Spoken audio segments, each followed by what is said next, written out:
So, we're on to the third episode of Secret Invasion, the halfway point of this abysmal series. And before I talk about this particular episode, I want to first make reference to this Bounding Into Comics article dated June 21st. Secret Invasion director claims everybody in the series, even the villain, is moving through a sense of shades of grey. Marvel Studios' Secret Invasion director Ali Salem echoed the current Hollywood talking point that there is no right or wrong, but the characters are all going through some kind of grey moral area.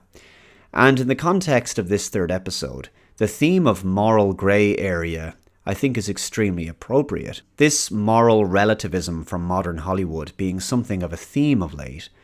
I think a lot of modern pop culture and scripted drama these days is teaching young people some truly hideous lessons, and one in particular is the idea that there is no objective morality, no right and wrong, no such thing as outright evil, just shades of grey. Now, J.R.R. Tolkien understood that this was not true. He knew that evil existed. Good people could be corrupted. The power of the ring in Lord of the Rings demonstrated this, but there were clearly defined distinctions between good and evil.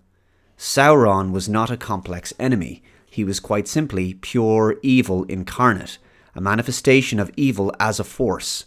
But these days we're told that such a notion of objective evil is too simplistic, and that people are more complicated than that. Shades of grey. Everything is relative. The villain has his justifications. He's the relatable hero of his own story. And who's to say that the actual protagonist is a true white hat hero himself? Even the protagonist is presented as uncertain of himself, lacking in conviction, dark. He's made mistakes. He's let people down. He's broken his promises to the Skrulls. In this particular series, Secret Invasion, there's so much doubt, distrust, and suspicion amongst the characters.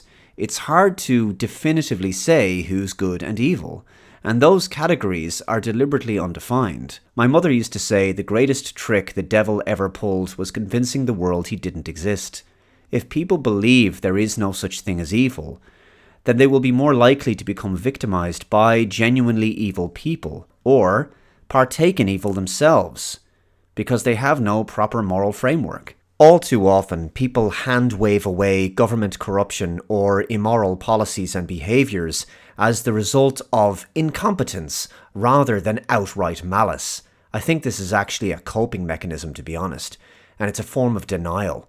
The more people continue to do this, the more they will continue to tolerate corruption and fall prey to the cruel and sadistic. Simply put, and without trying to sound like I'm lecturing here, there are people in this world who are psychotic and evil, who would seek to do harm to others not by accident, but on purpose. It is their intention. I'm reminded of a great line of dialogue from a video game from 1998 called Tex Murphy Overseer.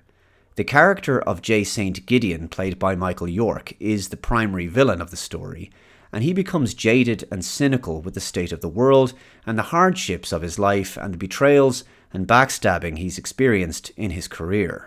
There are no heroes anymore, only villains of varying degrees. There are no heroes anymore, only villains of varying degrees. I think it's a fantastic line from a great game, but thankfully, it isn't true. Now, the reason I'm talking about morality here is because this whole shades of grey moral relativism thing has been illustrated several times so far in Secret Invasion. For example, in the previous episode, the character of Sonya Falsworth, who I've described as being like a psychotic Mary Poppins, way too chipper and gleeful at the prospect of torturing someone, she cuts off a Skrull's finger while interrogating/torturing him. Now, she's supposed to be one of the good guys. Or is she? It's all shades of grey. In episode 3, entitled Betrayed, Fury holds a gun to the throat of a young boy to try to convince the Skrull posing as the boy's father to give them a code word to stop the launch of a torpedo.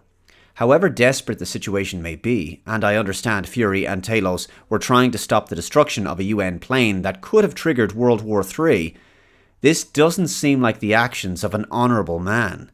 And there was a time when the heroes depicted on television would never stoop to the lows of the bad guys, because principles mattered.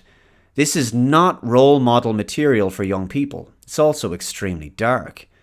This episode sees Fury and Talos reunited, but they're still kind of at each other's throats, arguing once again, well, more petty bickering like an odd couple. And it's written in such a way that the actual back and forth isn't all that enjoyable. They could have had a fun dynamic with their argument, but it's just not there in the script. So their scenes together just come across as being antagonistic and unpleasant. In a recent episode of Critical Drinker After Hours, Drinkers Chasers, entitled MCU Collapsing as Secret Invasion Flops, Fringy said the following. It's kind of like remarkable how much damage Captain Marvel actually ended up doing to Nick Fury, where they've had to like completely rework his history to be oriented around the Skrulls. Like, where'd that come from? And I totally agree with that line of thinking. I have to say, I don't like the idea that Nick Fury owes his successes in his career to the events of a mediocre movie like Captain Marvel and the whole Skrull story arc. And in this episode, Talos really undermines Fury's accomplishments during his time with S.H.I.E.L.D. by saying he was basically a nobody until the Skrulls signed on as his invisible spy network. Talos says that they fed him more dirt and intel than he could have uncovered by himself in a lifetime, and every time he was promoted in S.H.I.E.L.D., it was because of the Skrulls. Every terror attack Fury prevented, the Skrulls did that. Every enemy he sabotaged, every ally he leveraged with dirt no one else in the world had access to, the Skrulls did that. He says that Fury is a smart and capable guy, but his life got a hell of a lot more charmed once Talos came into it. Talos doesn't begrudge Fury's successes because of the work of the Skrulls. He just wants Fury to acknowledge their shared history together, rather than Fury taking all of the credit. At long last, Fury says, "You got any more abuse you want to hurl my way?" "You got any more abuse you want to hurl my way?" He's certainly suffered his fair share so far this season. And we're only into the 3rd episode. As I've mentioned in my previous video, the tone of the show is just downright depressing at times, with high levels of antagonism and some of the worst aspects of humanity on display. The whole thing just feels depressing and dystopian at times. It's a dour series, and there's nothing even remotely exciting, hopeful, uplifting, or particularly interesting going on. It doesn't feel like there's one big primary moment or climax that the series is leading to. There's a vague thread so far about Gravik's plan to produce some kind of super Skrulls who have superpowers, and I guess he achieves that because there's a shot in one of the trailers from a future episode where he's extending these tentacles out of his arm, kind of like Groot, and we know from the previous episode that they've been experimenting with DNA from other beings like Groot. 3 episodes in, and watching this series is an absolute chore at this stage. But I've gotten this far.